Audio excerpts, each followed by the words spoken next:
right, so we're going to talk about micronutrients and mental health, really how you target dietary eliminations and reintroductions, understanding reduced caloric intake and fasting and how that might relate to mental health, and where food elimination testing might be useful. So if we look at a wide variety of population studies, we see that traditional diets, which mean whole foods based for whatever culture the study was done in, seem to reduce depression, bipolar, and anxiety. Traditional diets are often high in vegetables, fruits, whole grains, and fish or meat, depending on where the culture is. Like I said, versus a sea culture versus an inland based culture.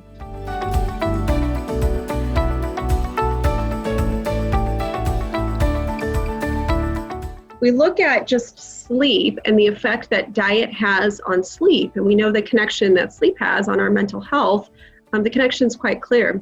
So high-fat diets and carbohydrate diets negatively affect sleep quality. Diets that are high in fiber are associated with more sleep restoration. When we look at experimental sleep restrictions, looking at physiological, hormonal, and these lead to physiological, hormonal, and food behavior changes, right? So if we are not sleeping very well, oftentimes another meal is added. So if somebody has insomnia and they're staying up really late at night, usually that person is going to eat another meal, if not a snack. And so we see an increase in food intake. We see a decrease in physical activity. As people are up at odd hours of the night, they're usually not doing something active, and that really affects the whole system, eating more, which leads to weight gain.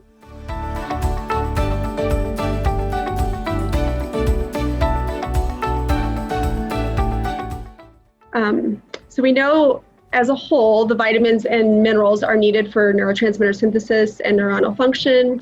Our membranes help regulate membrane function. Think about calcium channels. Lithium has one of the longest traditions in psychiatry, and we'll talk about it in just a second in relationship to magnesium.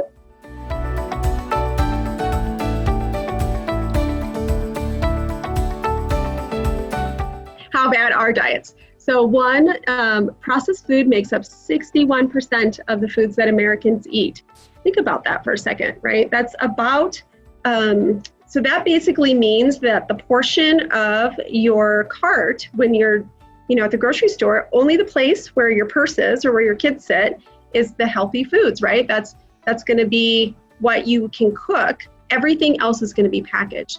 It equates to about 1,000 calories per day that Americans eat that is grain-like based products, sugary drinks, chips, and desserts, right? 1,000 calories per day.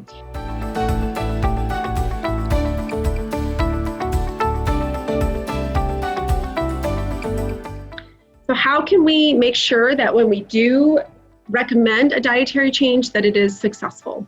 So by far, the biggest thing I see is that when people go to eliminate foods out of their diet is they don't take them out long enough. They say, I eliminated gluten for 1 week, or I did dairy for 2 weeks. That is simply just not enough time to determine if there's going to be benefit. And one aspect to that is that if you've ever read any food labels, you will see that dairy and gluten and soy, corn are in everything. So it oftentimes will take a week or two for patients just to truly become compliant on the diet recommendations and find all the sources that are in their diet. And then one big thing to watch out for is making sure that adequate calories are in the diet if you're doing any type of an elimination diet, because if someone becomes calorie deficient in that time, oftentimes we can already see increased anxiety, increased agitation, right? If they're just not eating enough of the right stuff.